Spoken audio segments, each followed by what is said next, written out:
welcome to part 4 of the list. That does not miss. On episode 108 of Top Rope Reality, I'm Mike Hogan. I'm Justin Kyle.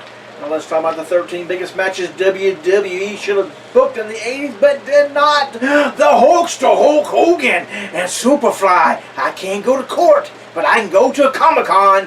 Snuka. That's true.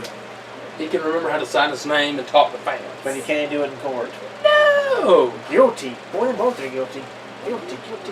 Well, we already know Hogan was guilty because it was on film. It was on, I guess it was filmed. Yeah, it hadn't been filmed. It was a porno, so it was filmed.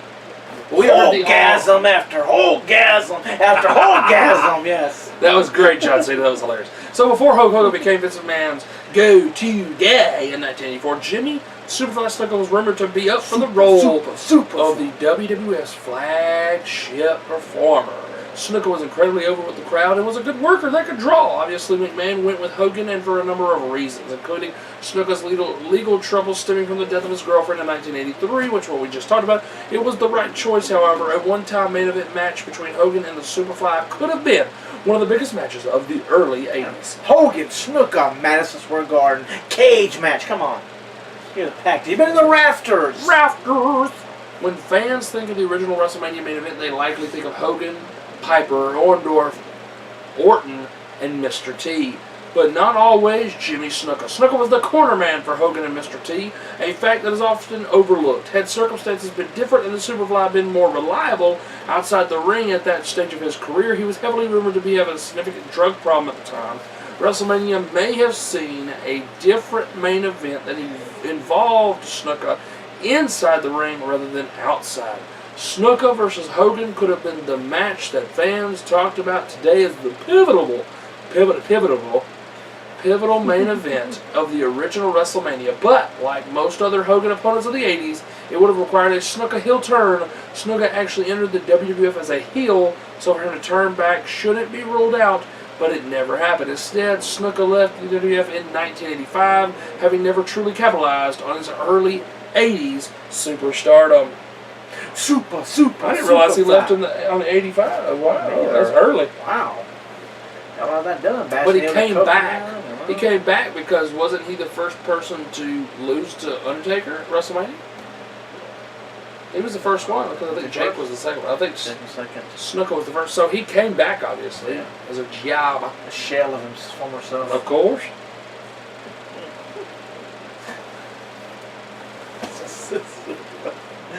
Everybody had the same pose, baby. 2 peas in a pod. Up next in the old... That's what they were doing right here. Yeah, the roids are raging. What you gonna do, brother? Pull out the storybook here as we're going to talk about the fathers and sons who won the same wrestling titles. Chapter 3, Blackjack, Mulligan, and Barry Windham, World Tag Team Champions. You get a pattern here. They're all the tag team titles. Pretty much. Taking a break from the Anoa'i family, because a lot of people do want to take a break from the Anoa'i family. Okay. The Windham Rotunda Dynasty is another of wrestling's most iconic. While we wait for Bray Wyatt to win championship gold and allow the former IRS Mike Rotunda to feature on this list, the taxman's partner in the U.S. Express can sleep well knowing he is on here. Barry Windham, who's Rotunda's brother-in-law, won many championships in the NWA and the WCW. But his initial run in the WWF also yielded success in the shape of the WWF World Tag Team Championships. The team defeated the North-South Connection. Didn't even know this. Didn't know that was their name. Dick Murdoch and Adrian Adonis, the adorable one. Yes. Before all that. For the titles in 1985, because that's back. He had hair. He was a mean sucker too back then, wasn't he? They got the titles in 1985. The first of 2 reigns. Wyndham's father also tasted World Tag Team Championship success. Blackjack Mulligan was one half of the Blackjacks, along with Blackjack Lanza. Really? Lanza is the uncle of JBL? No wonder he had a job so many years. Yeah. I did not know that. Did you know this? No, I didn't know that. Not till I read our chapter 3. No. Wow, you read ahead there, didn't you? I did. Along with Blackjack Lanza, who was the uncle of JBL, and the duo defeated Dominic DeNucci and Pat Barrett I wonder if he had some bad news for you. For what was then the WWF World Championship in August of 1975. One interesting note to make is that Captain Luabana was involved with at least one of each title reign mentioned so far. Wow. Oh, so all 3 chapters. Well, yeah, because he was with the Wild Samoans. Yeah, he is. So that does make sense. So here's the thing, though. We talk about Rotunda. I know this is still on the subject. Yeah, sidebar. Rotunda was a U.S. champion. Yes. So that's the only eligible belt for Bray Wyatt to win that would put them on the list, along with Bo Dallas as well. Tag team titles. I'm saying, though, I mean, yes, Rotunda was a tag team champion, but yes. when you look at Bray Wyatt, do you honestly say he's going to be a tag team champion? Yes. Why? That's what it's going to be. They're going to beat the New Day. So they're going to do the whole 3-person team thing, and probably, he'll never actually be in the matches. He'll be the Xavier Woods of that situation. Yeah. You think that's how they're going to go with it? Probably. That's an interesting way to look at it. And Bo Dallas is just never going to... Never. But we can say this. Bo Dallas has won a belt before his brother. Bo Dallas was the NXT champion. Yeah. And that back then it didn't really mean as much. Now NXT now means a lot more. It does, yeah. But he was one of the precursors for all that. So it's pretty cool. But if you notice, the Sons are always more successful. Barry Windham was a World Heavyweight Champion. Mm-hmm. Blackjack Mulligan never was. He never smelt that belt. No. And the same thing with Roman Reigns. Yeah. With his daddy. So it's true. It's very interesting how the next generation always progresses past the other generation, unless you look at Curtis Axel. I'm sorry. Sorry. He tied his daddy. Yeah. He did. They both have intercontinental. They're probably on the list. Yeah, they're probably down there. So that's very interesting. I mean, I wish Curtis Axel would get more, but it's not going to happen. No. It's not going to happen. He is pigeonholed into the new job squad. He is. As long as he don't get a pink slip, I guess he'll be okay. Yeah, but that shocks me about JBL's uncle being Blackjack Lanza. Where did that come from, ladies and gentlemen? That's insanity. That is insanity. But that's why they put them together. The new Blackjacks. My mind just went blown. I didn't even think about that till you just said that. What? Literally explosion. Don't remember them being the new Blackjacks? I do remember them. I just thought it was a bomb, but they were the new Blackjacks. It was a bomb, but I just thought they just said, "Oh, Bradshaw, he's country bumpkin. Put him there." Well, that makes sense. It does make sense. Even when I read that, I didn't even put together the fact that JBL was related, so that would make sense to put him in the group of the new tag team. Wow! Until you said that, it really did not register. Ding, ding, ding. Right. That light bulb went off. It was like the blue light special at Kmart. I know. Well, let's finish up here with we have the top 15 times WWE conveniently lied to us right to our faces. Number 13 is? Attendance figure.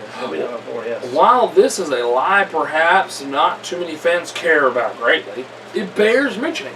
Promoters throughout history have lied about attendance figures, and WWE is no different.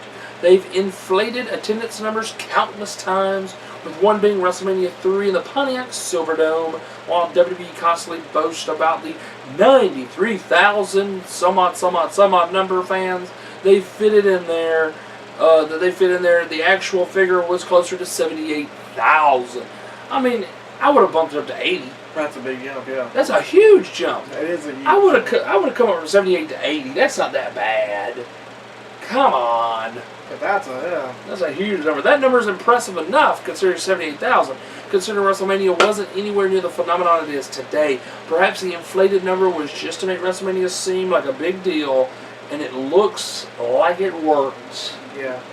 Because I can tell you, the last WrestleMania, there was not over 100,000. No. But they got it on up there, didn't they? They said it. They weren't on up there. They said it. What's number 12? Number 12 is Roman Reigns. What did they lie to us about Roman Reigns? This is actually happening right now. Well, before probably he was drug tested. So it kind of counts. But in the future, we'll all know how revisionist the perception of Roman Reigns will be. Think about it. He is regularly booed week in and week out. He goes to the extreme lengths to protect him and make him look good. And they've even altered fan signs that make Roman look bad, or in one case, boring, because when it rains, it bores. There you go. So just they changed it to when it rains, right? That's it. That's my big. Doesn't even make sense. At least make it a full thought. I mean, it's stupid. His WrestleMania entrance this year was clearly muted. Really? I can believe it. Due to the amount of boos, which will only confuse future viewers as to why the face of the company is getting no reaction whatsoever during his entrance. What they will see down the years, though, is that Reigns has repeatedly overcome the odds and did it to standing ovations as a popular babyface. It'll be silent, but everybody will be standing up. They're just booing and not cheering. They'll add the cheers in there. They'll add the cheers later, yeah. In the end, no matter how it actually went down, WWE will make Roman look strong, whether we like it or not. That's true. We'll see how it goes now if he got busted. Right. How's that? I think he's going right back into the picture, and it's just going to go straight back to what it was. Which is really going to set a lot of people off. It's like, really? I think it's really going to, yeah. If he walks out that title at Battleground, I think he has to, in my opinion, he needs to work his way back to it. I'm all about people having second chances. I'm not saying that, you come out of jail, that you get a job, great. That's great. Okay, he serves his punishment of 30 days, that's wonderful. Okay, so you should work your way back up. You should not go straight into a title match and win the title again. You should have to work your way back into that position. Because clearly, look at Dean and look at Seth. They have had to claw their way into that position, and they haven't gotten in trouble. No.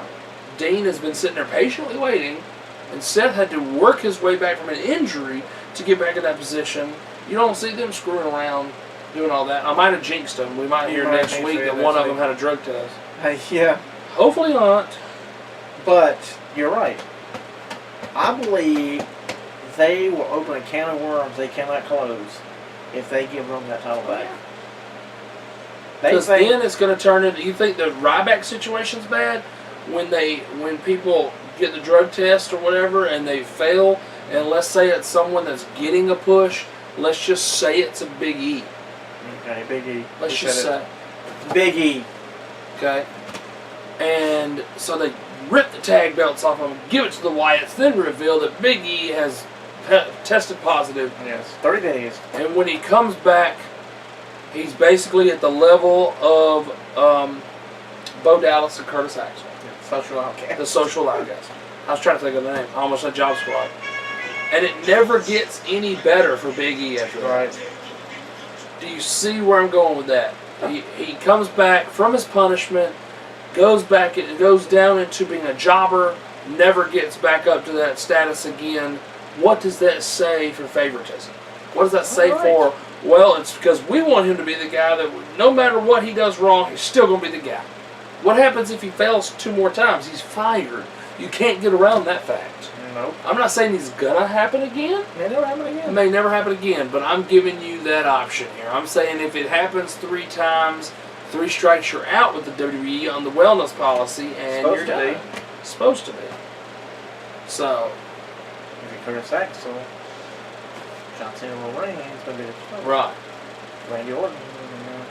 So, very interesting. But no, I mean, if he comes back at Battleground, right, wins the title, boy, Raw will be very rested to watch that Monday. A lot of booze. But anyway, that is it for part number 4 as we have the list that does not miss. Yep, always. As always. But next week we have ringside news, as always. Yeah, don't know what's going to be. Could it be more hires, more firings, more suspensions?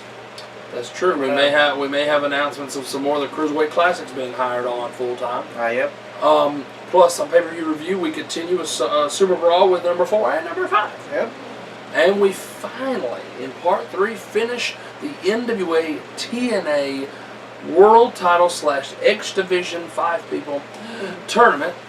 And it'll be a best 2 out of 3 falls. With Kurt Angle, the #1 seed, taking on a #2 seed, Austin Aries. Plus the biggest matches that you should have booked in the 90s but did not. Our usual story time. And 2 more convenient WWE lives. Plus, we're going to go on Battleground. There should be more matches mentioned for Battleground. That's true. So we'll be on the road to Battleground. Right.